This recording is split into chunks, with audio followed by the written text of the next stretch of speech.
ओम शांति। जो भी मैं बोलूँगी, जो भी मैं सुनाऊँगी, ये मेरी कोई भी इसमें कुछ भी नहीं है, उसकी कृपा है, उसकी बलिहारी है। सबसे पहले मैं आपको ये बताऊँगी कि मैं ज्ञान में चली कैसे। मेरी उम्र उस वक़्त 20 साल की थी। मैं 10वीं क्लास में पढ़ती थी। तो मैं मंदिर में जाया करती थी सोमवार के दिन शिव के ऊपर लोटी चढ़ाने के लिए। एक दिन जैसे मैं तब जाती थी, मैं इतनी शर्मीली लड़की थी, जब मंदिर बंद हो जाता था तब मैं मंदिर में लोटी चढ़ाने जाती थी। एक दिन जैसे मैंने शिव जी के ऊपर जल चढ़ाया तो मेरे को आवाज़ आई, बड़ी ज़ोर से आवाज़ आई, मैं आ चुका हूँ, तू मंदिर में घूम रही है। मैं इतनी डर गई, मैंने चप्पल भी छोड़ी, मैं घर आ गई। उसके बाद ना मैं लोटी चढ़ाने गई, ना मैं मंदिर गई। कुछ दिनों के बाद शिवरात्रि आई तो मेरे पड़ोसी कहते हैं चलो मंदिर चले, शाम का टाइम था। मैंने कहा मैं नहीं जाऊंगी। कहते हैं चलो। मैं चली गई उनके साथ। भाई लोगों का कीर्तन था। तब मैं क्या देखती हूँ, दूर से लाइट आ रही है मेरी तरफ। मैं फिर वहाँ उठ के आके भाग के आ गई। भाई मैंने सुना हुआ था जब भगवान के दर्शन होते हैं उसकी 100 सूरजों के समान लाइट होती है, आदमी पागल हो जाता है। मैं जवान लड़की पागल हो जाऊंगी, मेरा जीवन का क्या होगा। मैं वहाँ छोड़, उसके बाद तो मैंने निर्णय कर लिया कि मैंने कभी मंदिर नहीं जाऊँ। कुछ दिन गुजरे, क्या हुआ कि मैं रात को सो रही थी तो ब्रह्मा बाबा मेरे सपने में आए। बाबा ने मेरे को, मम्मा भी बाबा के साथ थी, मेरे सपने में आए। बाबा मेरे को हिस्ट्री हॉल में लेके आए। और मैं अगर ये कहूँ कि मेरा अलौकिक जन्म का बीज हिस्ट्री हॉल में हुआ तो अतिशयोक्ति नहीं है। मेरे को बाबा हिस्ट्री हॉल में ले आए। वहाँ एक टेबल पड़ी थी, संदली जिसको बोलते हैं सिंधी में, उस पर एक गागर रखी थी। तो बाबा ने उस गागर में से अमृत निकाला, मेरे को पिलाया, मैंने पी लिया। उसके बाद बाबा मेरे को एक बगीचे में लेके गए। वहाँ पर गुलाब के फूल बड़े सुंदर थे। तो मेरे को बाबा कहते ऐसा फूल बनना है। मेरे को ना ए पता ना बी पता, कुछ ज्ञान नहीं, स्वप्न था। मैं सुबह उठी, मैं बड़ी हैरान, ये कौन सा बुढ़ा बाबा है, सफ़ेद कपड़े पहने हुए, मेरे को कहता है ऐसा बनना है, ये अमृत पी ले। और मेरे को यहाँ तक आया कि मैं अपने घर आई हूँ। मैं अपने परिवार वालों को कहती हूँ कि भगवान आया, आप भी अमृत पी लो। मैंने पी लिया। तो मेरे भाई कहते हैं जा जा, तेरा भगवान आया, तू ही पी ले। इतना भी मेरे को स्वप्न में याद है। वो पूरी कहानी बाद में चिरस्थात हुई।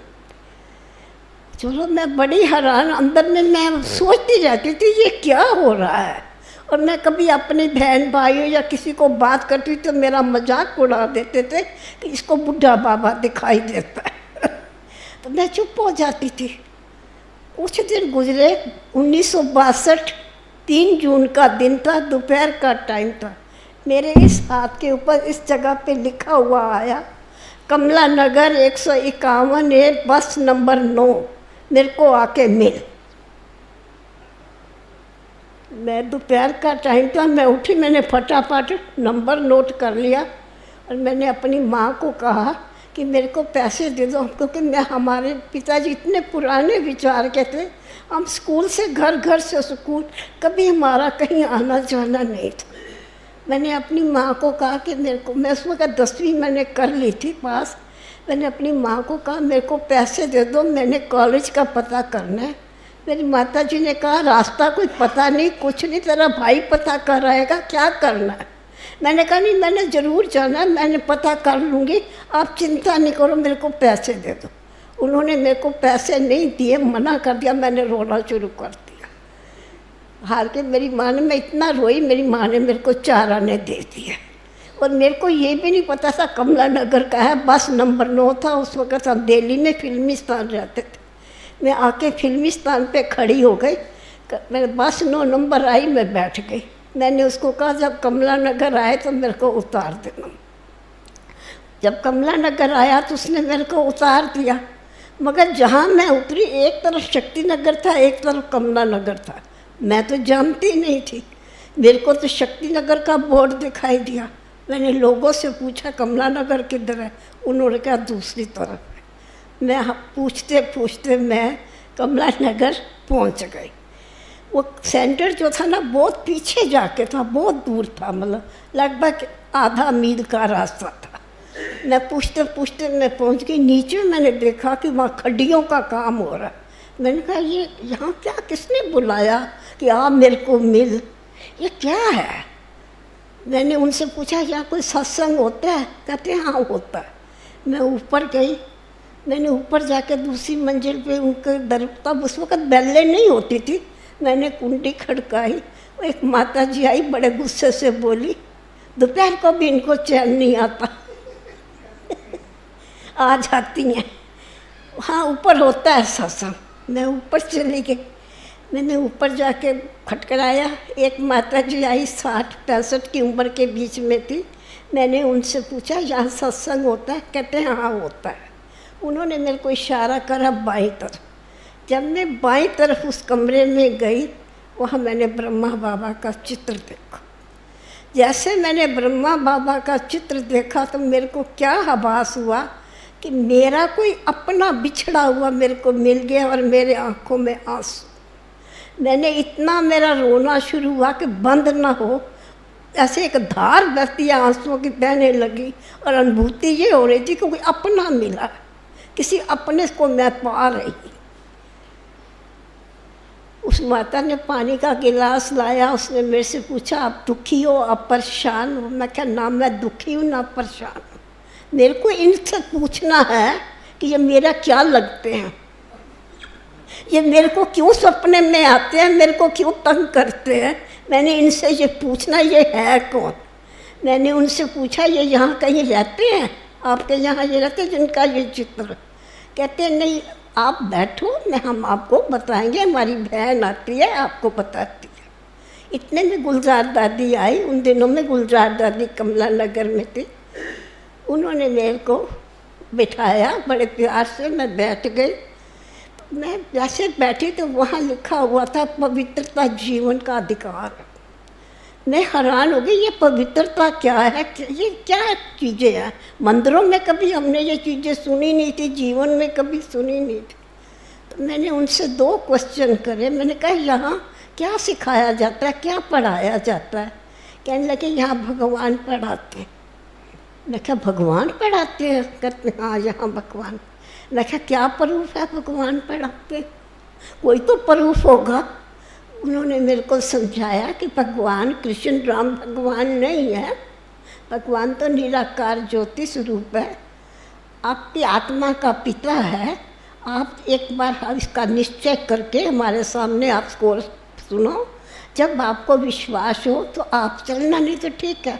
फिर मैंने कहा आप कहते हो कि ब्रह्मचर्य व्रत धारण करना पड़ता है यहाँ, तो ये दुनिया कैसे चलेगी? उन्होंने कहा ठीक है, अगर आपका निश्चय बैठता है तो ठीक है, नहीं तो आप शादी कर लेना, आपको कौन रोक रहा है, संसार पड़ा है। इतने में उन्होंने मेरे को आत्मा का ऊपर समझाना शुरू करा। तो मेरी नज़र क्या पड़ी, 3 लोग के चित्र के ऊपर। उस 3 लोग के चित्र के ऊपर ब्रह्मा बाबा का चित्र था, ब्रह्मापुरी, विष्णुपुरी, शंकरपुरी। मैंने कहा पहले मेरे को ये बताओ ये कहाँ है, जब तक इसका पता नहीं लगेगा मैं आगे नहीं बढ़ूंगी। ये कहाँ रहता है जो इसके चित्र में है, मैंने इसको मिलना है। उन्होंने बहुत मेरे को समझाया पर मैं नहीं मानी। मैंने कहा नहीं, मैंने इनको आज मिल के जाना है, मैंने वापस नहीं जाना है, मैंने इनको मिलना है। जो रोज़ स्वप्न में आ जाते हैं, कभी कहते हैं मेरे पास आ, कभी कहते हैं फूल बनना है, ये क्या है? दादी ने कहा ठीक है मैं समझा देती हूँ।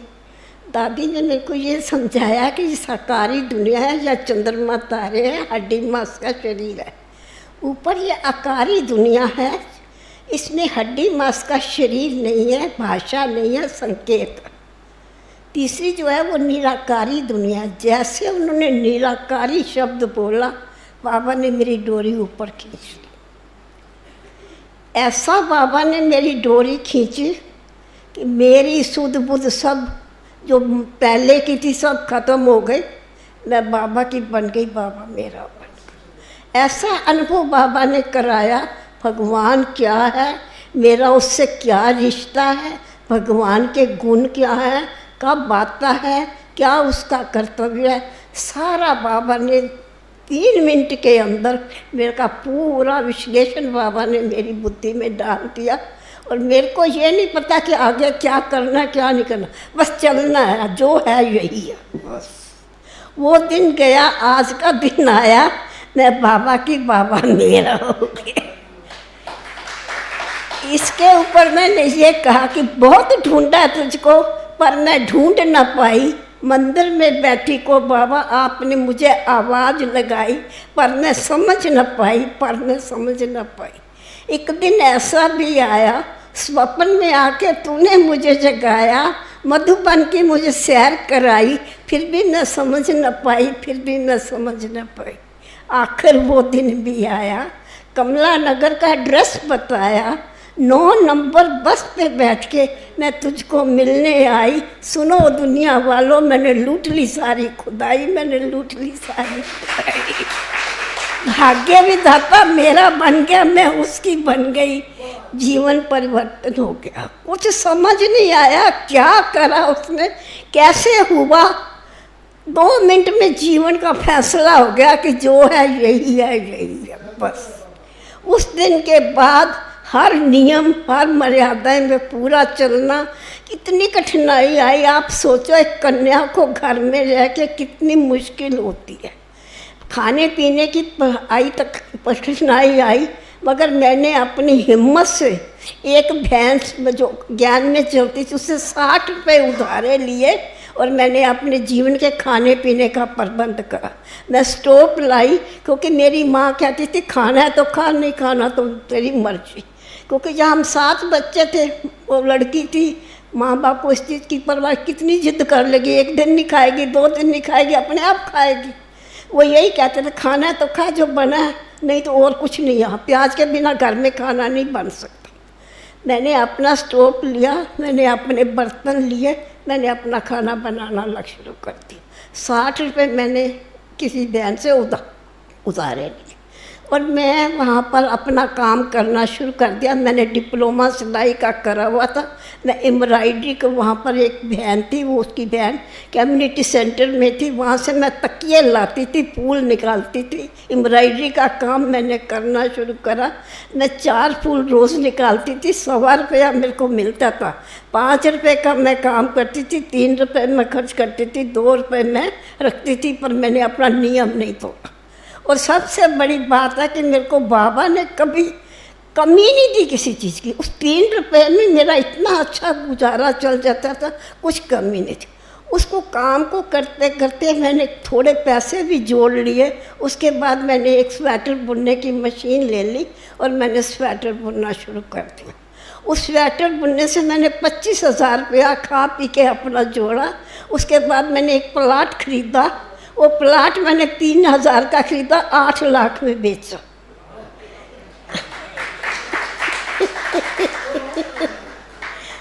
मेरे को बाबा की इतनी मदद मिली, मेरा जीवन सेट हो गया। जिसको मैंने 1.5 लाख रुपया मंथली स्कीम पे जमा करा, बाकी मैंने 5 साल के लिए, उस वक़्त वो आते थे किसान विकास पत्र, वो मैंने लेके रख दिए। पैसा बढ़ता चला गया, जीवन चलता गया, बस सारा काम अपने आप होता गया।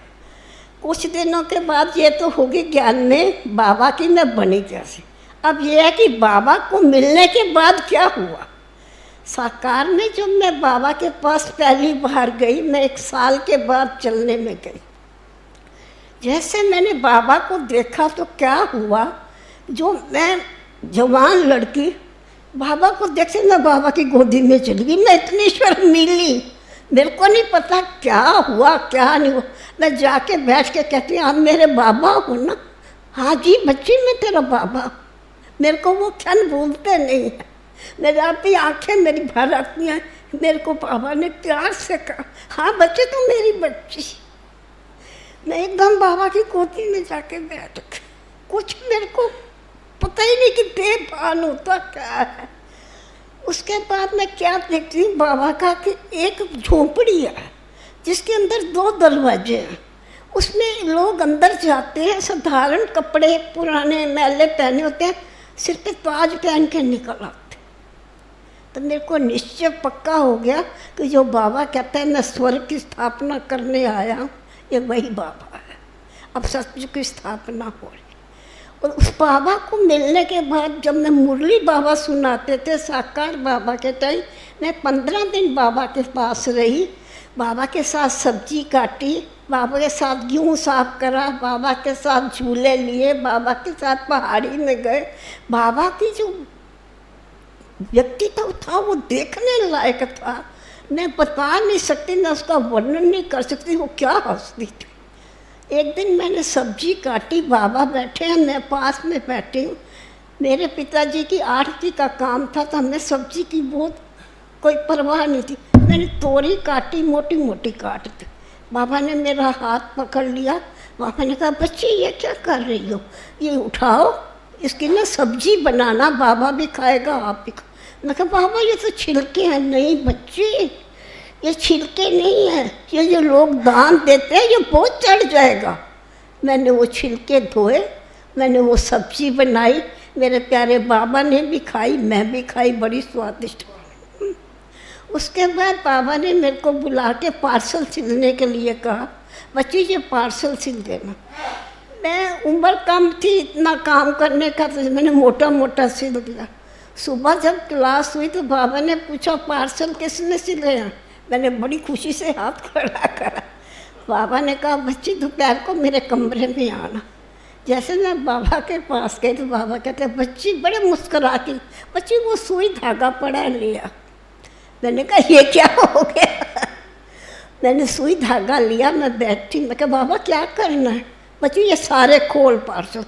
मैंने कहा बाबा सिल तो दिए। नहीं बच्ची इतने मोटे मोटे सिले रास्ते में खुल जाएंगे, ये यज्ञ का नुकसान हो जाएगा, इसको मैं सिखाता हूँ।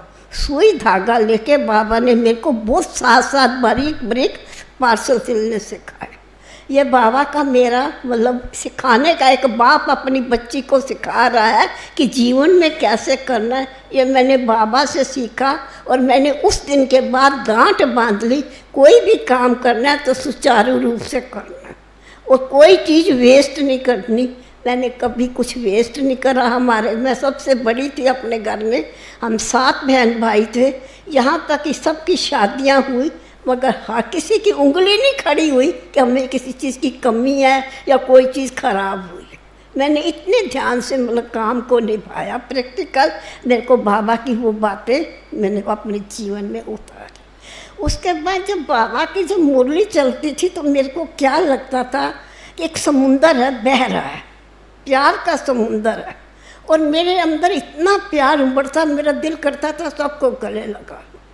उसको मैं इन शब्दों में वर्णन करती हूँ कि सागर है वो पर किनारा नहीं, सागर है वो पर किनारा नहीं। मेरे दिल से पूछो तो बिना बाबा के कोई सहारा नहीं, कोई सहारा।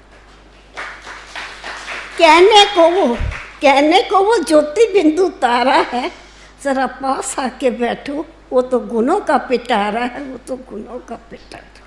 उसके पिटारे में छिपे हैं हीरे ज्ञान के मोती। अरे पहन लो, जगमगाएगी आत्म ज्योति, जगमगाएगी आत्म ज्योति। दिलबर है वो हम सबका। ज़रा दिल लगा के देखो कितना प्यारा है वो। ज़रा डुबकी लगा के देखो, ज़रा डुबकी लगा के देखो। अति सुंदर है वो। ज़रा आँख मिला के देखो, आप भी सुंदर बन जाओगे। थोड़े से पुरुषार्थ से राज्य भाग्य पाओगे। मगर प्रेम की डोरी अति सूक्ष्म है, जिसमें गांठ नहीं। अगर गांठ है फिर प्राप्ति नहीं। प्रेम की डोरी अति सूक्ष्म है, जिसमें गांठ नहीं। निश्चिंत हूँ, निर्भय हूँ, क्यों किसी तीसरे की आहट नहीं, किसी तीसरे की आहट। बाबा आप धरा पर आए, आपके स्वागत में कोई फूल लाया, कोई फल लाया, मैं तो कुछ भी नहीं लाई। नन्हा सा दिल था, मैं लेके चली आई, माना कि ये दिल भी अब तेरा है, बाबा तो मेरा है, बाबा तो मेरा। ये मेरा साकार बाबा के साथ का अनुभव है। मैं 15 दिन रही, बाबा ने मेरा नाम रखा हुआ था पंजाबी गुड़िया, क्योंकि मैं बड़ी पतली होती थी, यंग थी, बड़ी पतली, और मैं ऐसे जैसे झूमती थी बाबा को देख के। तो बाबा ने मेरा नाम रखा था पंजाबी गुड़िया। बाबा दोपहर को किसी भाई को ना, किसी बहन को, मेरे पास अंगूर की बेल लगी थी, अंगूर भेजे, उस पंजाबी गुड़िया को दे, वो बहुत झूमती है। इस तरह मैंने बाबा के साथ ब्रह्मा भोजन भी करा, बाबा के साथ गेहूँ भी साफ करी, बाबा के साथ सब्जी भी काटी, यहाँ तक भंडारे में भी मैंने बाबा के साथ देखती थी, भंडारे में भी बाबा आते थे। और सबसे बड़ा, रात को जब हम सोते थे, बाबा कमरों में आते थे, देखते थे किसी बच्चे के पास कोई कपड़ा कम तो नहीं है। मैं उस बाबा की क्या विशेषता सुनाऊं जो मेरे को अनुभव हुआ, मैं उसका वर्णन नहीं कर सकती, वो शब्दों में मैं बयान नहीं कर सकती। जो मैंने पाया है, मैं अपने आप को ये सोचती, कोई बिरला होगा जिनका जन्म हिस्ट्री हाल में हुआ होगा। मैं वो आत्मा हूँ, मैं पद्मा पदम भाग्यशाली हूँ। मैं डंके की चोट पे कह सकती हूँ कि मैं पद्मा पदम भाग्यशाली आत्मा हूँ, क्योंकि मेरा भगवान द्वारा जन्म हुआ। किसी को पड़ोसी ले गया होगा, किसी को कोई पर्चा मिला होगा, मेरे को स्वयं भगवान ने ढूंढा। मैं वो आत्मा हूँ। मेरे को हर वक्त ये नशा रहता है कि मैं कौन सी आत्मा हूँ।